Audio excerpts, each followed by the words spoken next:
Hello everybody, I'm Roxy, this is Chaotic Bibliophile, and finally today we're going to talk about Pnin by Vladimir Nabokov.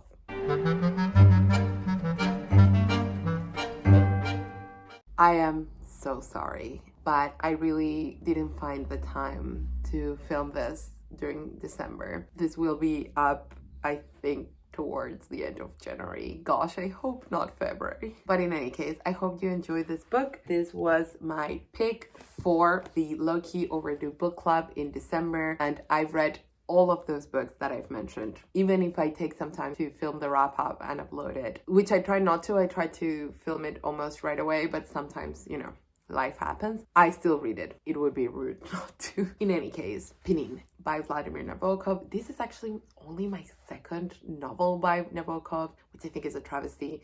Definitely need to correct that. Yes, this is about a professor who lives in the States after having fled because of the Russian Revolution. Almost a day in the life, but there are also so many other things going on. It doesn't really feel like it at the same time. It dives into his career and what it's like to be an immigrant in the US. It also talks, of course, about academia and how depressing it can be. It talks about the politics of it all. It also talks about the great academic interest that some subjects can elicit. So it's kind of like stoner in that way, but it is a bit more full of humor and much more tightly done and constructed. Also, by the way, this was actually what made Nabokov's name in the US. By the time Lolita came out, Nabokov was already famous. It's also interesting to think of his positioning of himself as an intellectual. He worked primarily at universities, but he was also a celebrity. There was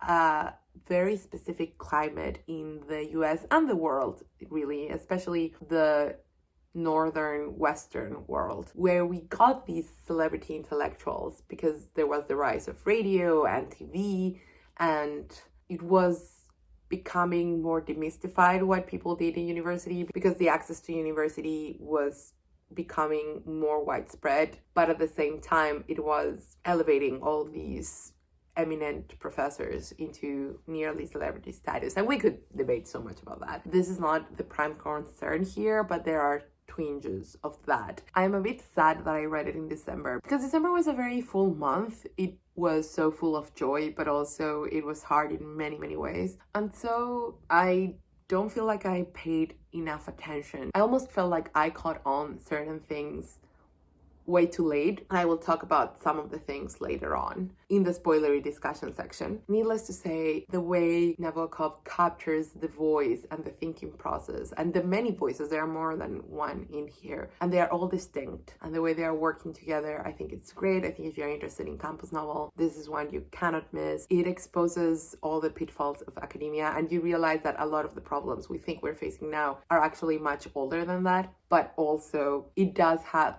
certain twinge of optimism that I feel like we've lost very fairly. And of course also one life and the idea of what your life amounts to, and especially being an immigrant, that difficulty of connecting and those barriers that are set up, and how sometimes academia can help breach those, but sometimes it doesn't. So it's really good. I really recommend it. It does not feel slow at all, but it does take its time to dissect all these ideas. So if you want a slim but thinky novel, may I suggest Pnin? And that's my review. I really enjoyed it, and I definitely need to reread it. Now, this is the spoiler bit. There is an important element in here that I'd say might not ruin it. I think I will definitely enjoy it more knowing what it is doing, but it is nice to discover it for the first time. So if you don't want to watch this part, then that's okay. But yeah, before we talk about the narrator stuff, I really want to say that I admire so much the dialogue because, of course, Nabokov was a genius of the English language.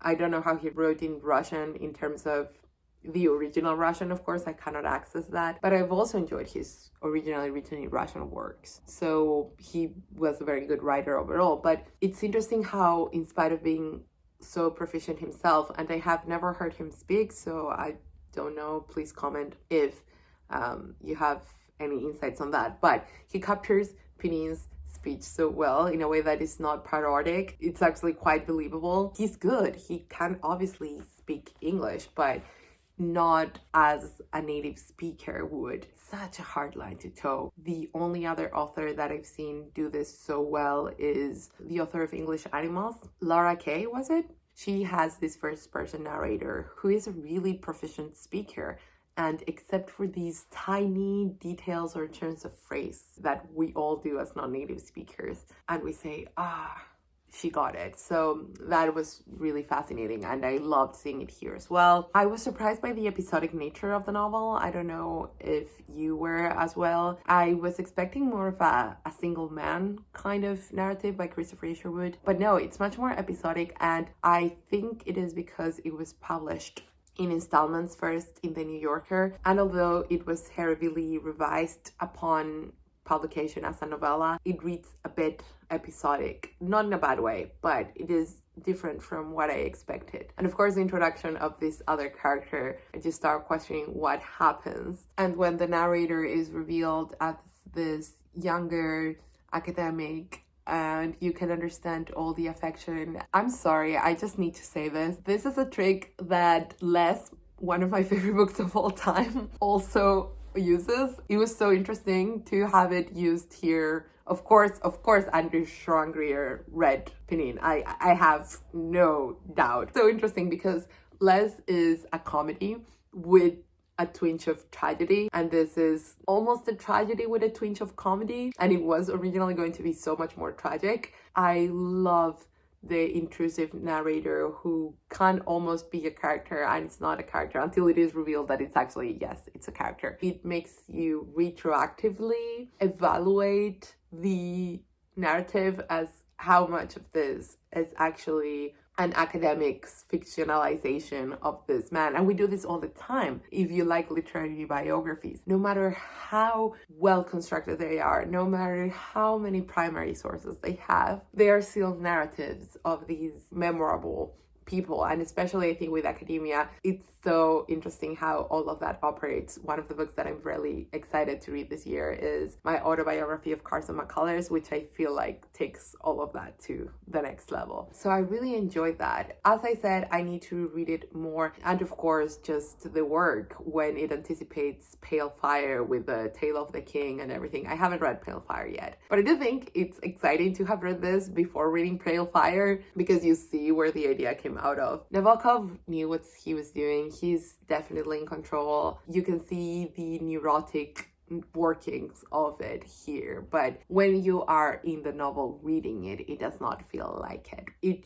is just such an enjoyable book that also makes you think. It's also endearing. Pnin is very endearing. Did you find him endearing? In spite of his shortcomings, he feels very real and he has such love for his subject. That will always be endearing to me, a professor who's dedicated to his craft, which I think is enhanced by having such a sympathetic to him narrator present Pnin to you. I think this was very moving. It has a biting humor that is never cruel, I don't think. Fitting in, being in exile, being the odd one out, modern life being hard, like when he takes the wrong train, because it is hard to navigate all the situations where you are in a country that is not your own. And of course, the workplace politics is just so good. I really hope you enjoyed it, and I'm definitely going to reread it. There's so much more that I could bring up. I definitely will want to discuss. If you read this, please let me know in the comments what you thought and if there's any aspects that stood out to you. By the way, I love these Penguin Modern Classic editions with the Meredith Frampton. Actually, he painted one of my favorite paintings, which is on the cover of the Ada or Ardor edition of this series. So there you go. Please let me know what you think of Pnin. If you read it with me in December, thank you so much. And again, I apologize for my unduly tardiness, but I hope you enjoyed the read and I hope you would still want to discuss it with me. If you've read this book a long time ago, please also let me know your feelings. And if not, please give it a chance. It's very good. That's all. I hope you enjoyed this video. If you liked it, please give a thumbs up. Please subscribe, a comment, all of the things we've been discussing here. That's all. See you next time. So that although it was heavily revised.